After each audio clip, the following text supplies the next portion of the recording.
अस्सलाम वालेकुम दोस्तों, मोहम्मद फैसल नई वीडियो के साथ अपने चैनल हरकत में बरकत में आपकी खिदमत में हाजिर। और मेरे साथ मोहम्मद ताहिर खान।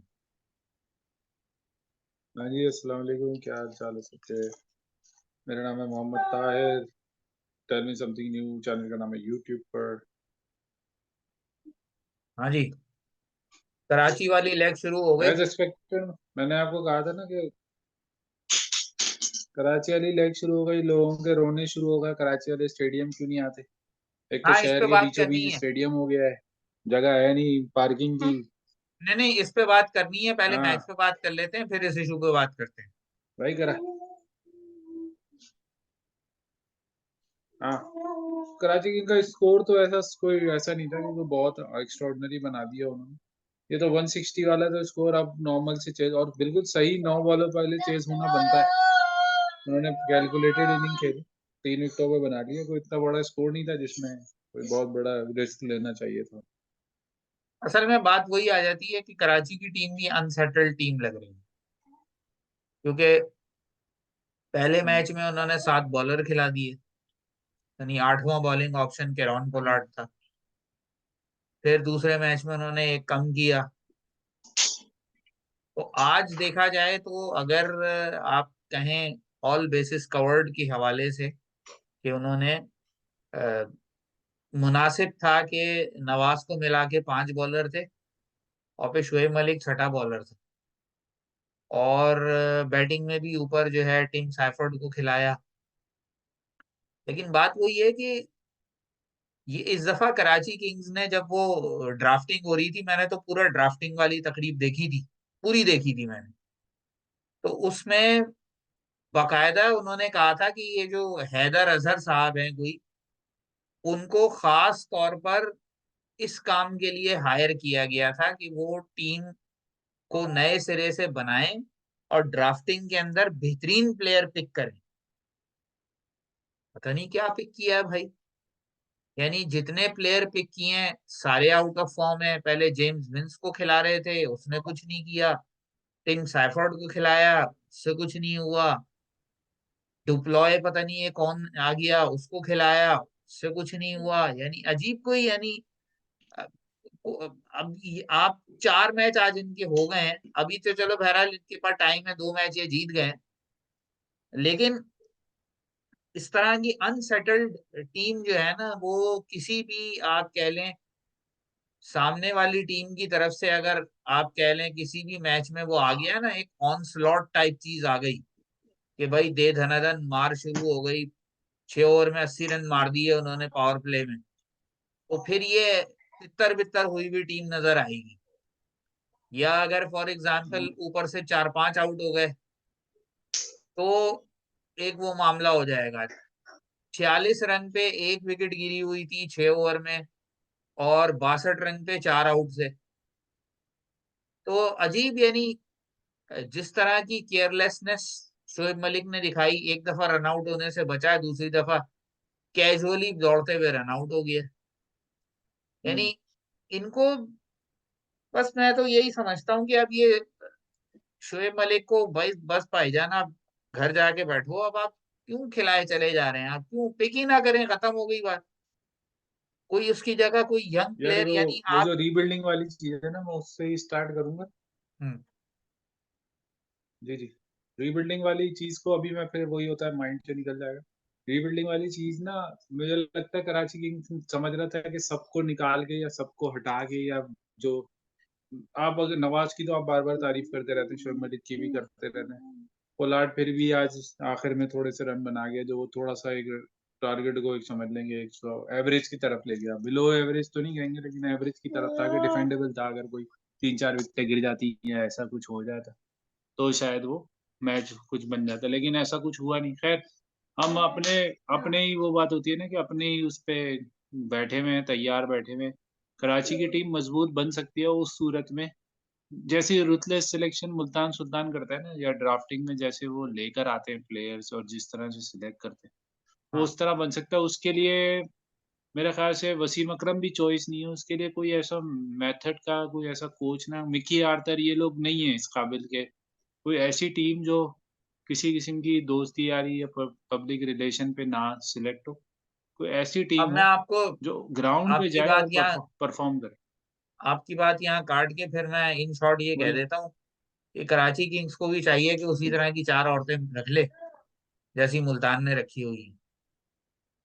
कि आप उनकी जो नहीं वो उनकी एक फास्ट बॉलिंग कोच भी खातून है, स्पिन बॉलिंग कोच भी खातून है, टीम एनालिस्ट भी खातून है, और आई के मीडिया मैनेजर भी खातून है, और कोई एक और होते पे टोटल हाँ, 5 खवातीन का उनका गैंग है जो उनके लिए सब कुछ कर रहे हैं।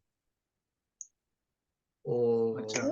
तो चलो ये एक तो अच्छी बात है कि वो स्पेशलाइज जॉब खवातीन के है ये, एहतराम में कम से कम मैच तो ड्राफ्टिंग जीत करना और रहे ये हैं। सारे काम करना। अब ये हाँ, आप जो है किसी को भी बिठा देंगे भाई तुम ये कर लो, तो ऐसे थोड़ी होता है।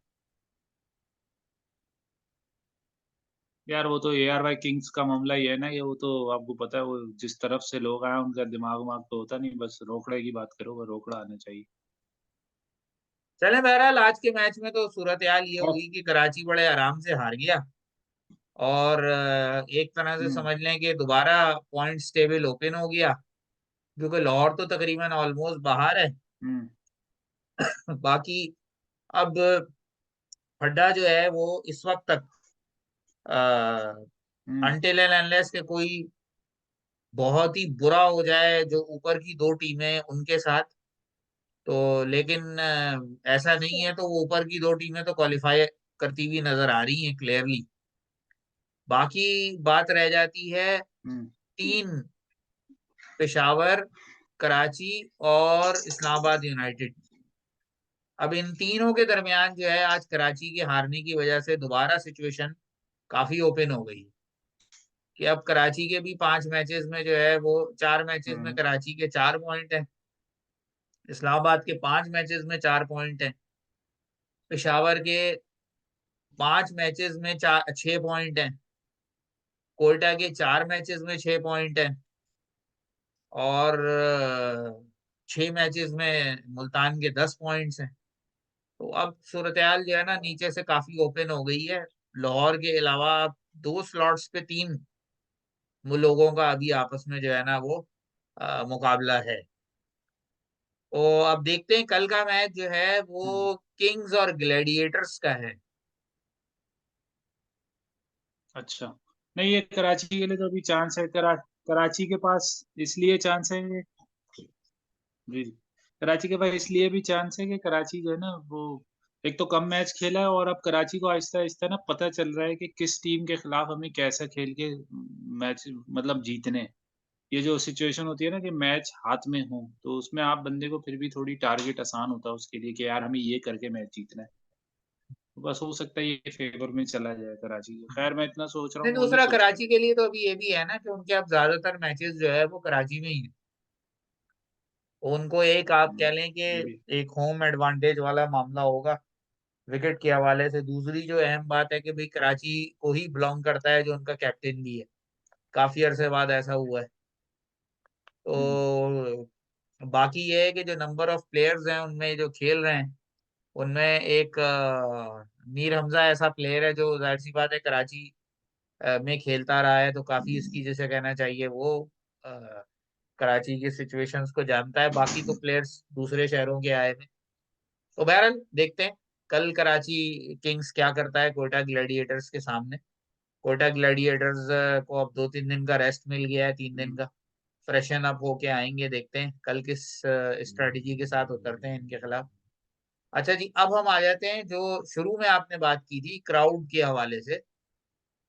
तो वो मैंने पोस्ट देखी जिस पे आपने भी कमेंट किए हुए थे, तो बहुत सही पोस्ट आपने उसको कमेंट दी है हम्म, कि भाई रास्ते तू खुलवा दे जाके। तो उसी पोस्ट के ऊपर मैंने भी कमेंट किया, हाँ मैंने कहा भाई मुंह की फायरिंग करना बहुत आसान है। मैं देखा। मुंह की फायरिंग करना बहुत आसान है। अगर आपको 4 किलोमीटर पैदल जाके मैच देखना पड़े, और हर थोड़े फासले पर जो है वो जाहिल सिंध पुलिस का एहलकार और रेंजर्स वालों से आपको मत्थाखोरी करनी पड़े, और वो इस लेवल के जाहिल होते हैं कि आपको कराहत आती है उनसे बात करते हुए भी। ये मैं इसलिए नहीं कह रहा कि मैं कोई बहुत जी वो आप कह लेंगे मुझे कोई, मैं उनको हकीर समझ रहा हूँ ये वो, उनका जो लोगों को टैकल करने का तरीका है, जो बात करने का तरीका है, वो हर किसी को चोर समझ के बात करते हैं। 2003 की मैं बात बताऊं, पाकिस्तान के टूर पे इंडियन टीम काफी सालों बाद आई थी और फुल टूर पे आई थी।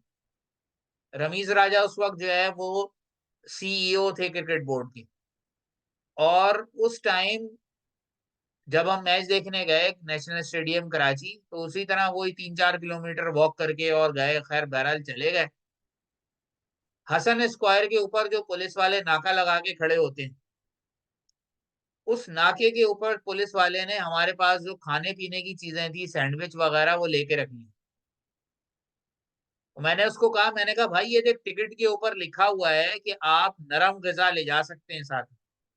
वो कहने लगा जिसने टिकट पे लिखा है ना, उससे जाके इजाजत ले लो, हम तो इजाजत नहीं। यानी इस लेवल की जहालत, इस लेवल की एरोगेंस, इस लेवल की बदतमीजी लोगों के साथ वहां की जाती है, तो भाई मैच देखने कौन आएगा? आप लोग ब्लेस्ड हो जो लाहौर में देख रहे होते हो, या पिंडी में, या मुल्तान में, कि वहां कम से कम आपको इस लेवल की जहालत भुगतनी नहीं पड़ती। बल्कि मुझे तो कोई बता रहा था कि लाहौर में और पिंडी में तो ये सूरत हाल है कि स्टेडियम से मुश्किल से कोई 500 मीटर दूर आप अपनी गाड़ी लगाएं और वॉक करके स्टेडियम में चले जाएं, दैट्स इट।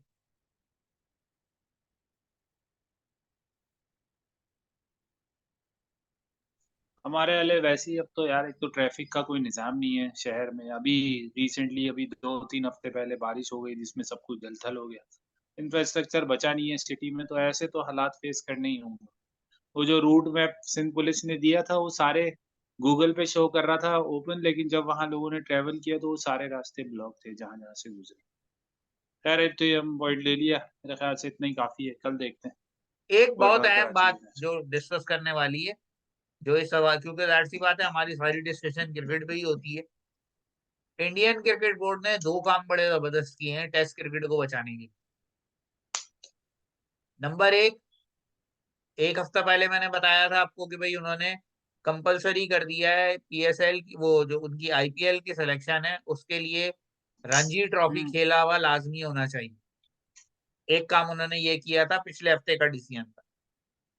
इस हफ्ते के जो डिसीजन है उसमें उन्होंने किया ये है कि जो प्लेयर्स उनके टेस्ट क्रिकेट खेलते हैं, रेगुलरली खेलेंगे, पूरा सीजन खेलेंगे, फर्स्ट क्लास खेलेंगे, उनकी सैलरीज को बेइंतहा बढ़ा दिया जाए। और ये उन्होंने काम किया है हाँ, दो टेस्ट रोज़गार। केसेस को सामने रख के, श्रेयस अय्यर और ईशान किशन। श्रेयस अय्यर पहले 2 टेस्ट मैच खेला इंग्लैंड के खिलाफ, परफॉर्मेंस उसकी ऐसी थी नहीं कि उसको आगे कैरी किया जाता, उन्होंने ड्रॉप कर दिया। उसको कहा गया कि तुम जाके रांची खेलो, मुंबई से खेलता है वो। उसने बहाना लगाया कि मेरी मुझे बैक स्पैज्म हुआ है तो मैं नहीं खेल सकता। यार वो उसके बाद वो चला गया, यानी वो मुसलसल ट्रेनिंग कर रहा है अपनी जो आईपीएल फ्रेंचाइज है उसके साथ वो लगा हुआ ट्रेनिंग करने में। इसी तरह की कहानी हाँ, ईशान किशन यार के सॉरी साथ मैं हुई। आपको कट कर रहा हूँ, मुझे ना हाँ, अच्छा, मुझे ना शुरेम को लेने जाना है, तो आप ज़रा बस इसको फिनिश करें चलें, बस बात। हम वीडियो को जो है वो यहीं तक रोकते, फिर इंशाल्लाह हाँ, अगली वीडियो में हाजिर होंगे। हाँ। तब तक के लिए इजाजत। अल्लाह हाफिज। हाँ, इंशाल्लाह उसमें इसको थोड़ा और बताइएगा क्योंकि इसके बारे में पता करना ज़रूरी है, क्या है?